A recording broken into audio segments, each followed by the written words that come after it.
the wealthy countries of the world were actually as trade dependent as they are now.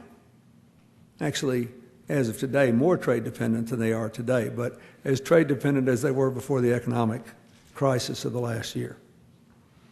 But they were not nearly as interdependent when it came to travel and communication and the movement of capital. And of course, there was no internet, and therefore the sharing of information and the ability to have a common knowledge base across a wide range of areas did not exist. It didn't even really exist when I became president. There were only 50 sites on the World Wide Web when I took office. Shoot, there have been more than that added since I've been talking. The average cell phone weighed 5 pounds when I became president. Not in 1939, in 1993. So there's never been anything like this.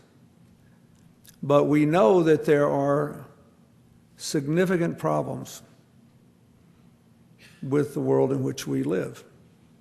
We know it is too unequal, with half the world living on less than $2 a day, and 1 billion people going to bed hungry, and 1 billion people having no access to clean water, and 2.5 billion people having no access to sanitation, and 130 million people never going to school, children, and way more than that going to school without trained teachers or learning materials. The inequality in education, economics, and healthcare are enormous. 1 in 4 people this year will die, who die on Earth, will die of AIDS, tuberculosis, malaria, and infections related to dirty water, the diseases of the poor. You don't know anybody who's going to die of any of those things unless you have a friend with AIDS who's, unfortunately, the medicine doesn't work anymore, the second-line medicine doesn't work, or they don't keep the regime. 80% of the people who die from waterborne diseases are 5 years of age or younger. And all these things are cheaply remediable. Within wealthy countries, in most wealthy countries, inequality has increased in the last now 37 years since the world went off, America went off the gold standard and we began to develop a real global financial system. A lot of the growth has been concentrated in finance. Too little has been concentrated in broadly shared prosperity, so most societies have seen increases in inequality. One of the reasons that America was set up to take a fall with this financial crisis is before it occurred, 2/3 of the American people after inflation had a lower income than they did the day I left office. Median income was $2,000 lower in real dollar terms before the financial crisis. While after inflation, healthcare costs had doubled and the cost of university education had gone up 75%. Here's the most important bad economic statistic about America nobody knows. From the end of World War II, when Franklin Roosevelt's idea was of creating a universal access to college system through the GI Bill, was actualized by Harry Truman and the Congress. From that date until 2001, the United States every single year had the highest percentage of young people between the ages of 25 and 34 with 4-year college degrees of any place in the world. So as we had wave after wave of immigrants, we had all kinds of problems in our cities, and our public education system didn't perform particularly well. If you look at the scores today, American kids are internationally competitive at the 4th grade level. Then measured again at the 8th and 11th grade level, they're way behind most places. So we always caught up by sending more people on to higher education. In this decade, my country's fallen from 1st to 10th in the world in the percentage of young adults with 4-year degrees. And one big reason is the delivery system is not sustainable. It costs too much money for too many people, particularly if their families have flat incomes. Now, this inequality problem cannot be solved by anybody alone. It requires a communitarian mentality and a common strategy. The second problem the world has is it is highly unstable. You see that in the panic globally over swine flu, which can have quite a high mortality rate when infecting people that have no immunities. And I've learned a lot about flu immunity I didn't know. I've read all the major books about the so-called Spanish influenza epidemic after World War I, which actually started on an Army base in Kansas, not in Spain. One of the last times we ever got to shift the blame.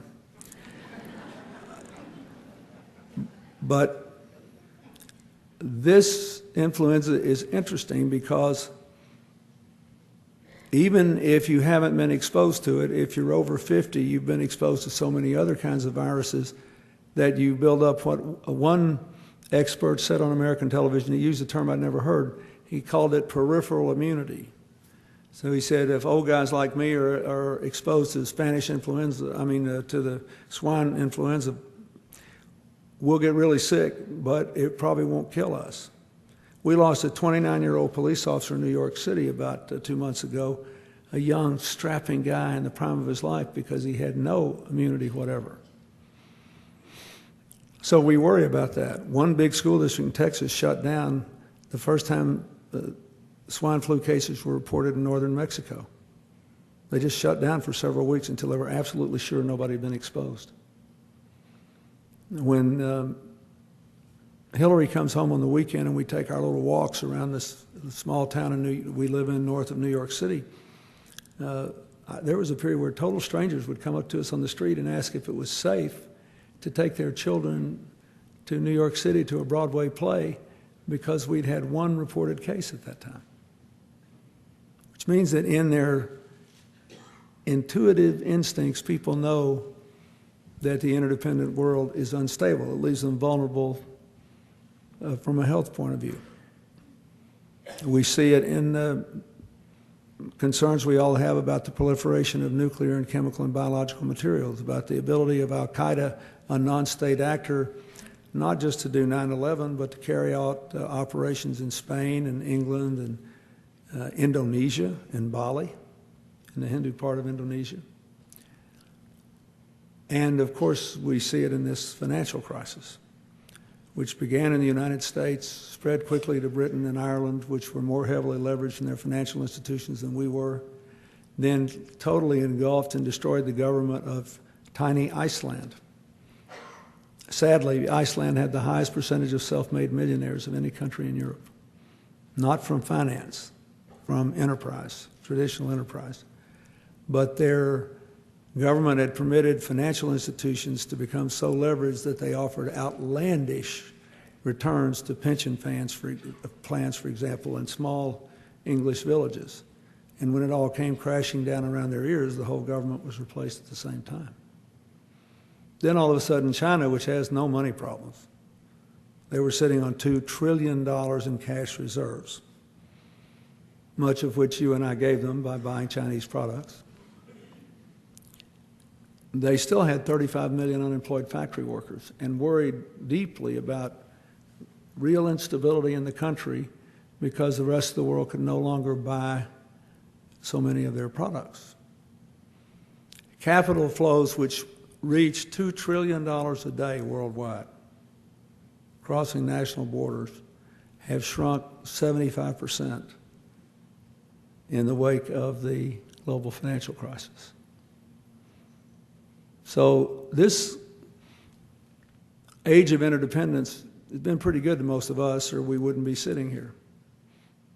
You just look around this room, there's more diversity in this room and more women in this room than there would have been if we'd had this meeting 30 years ago, right?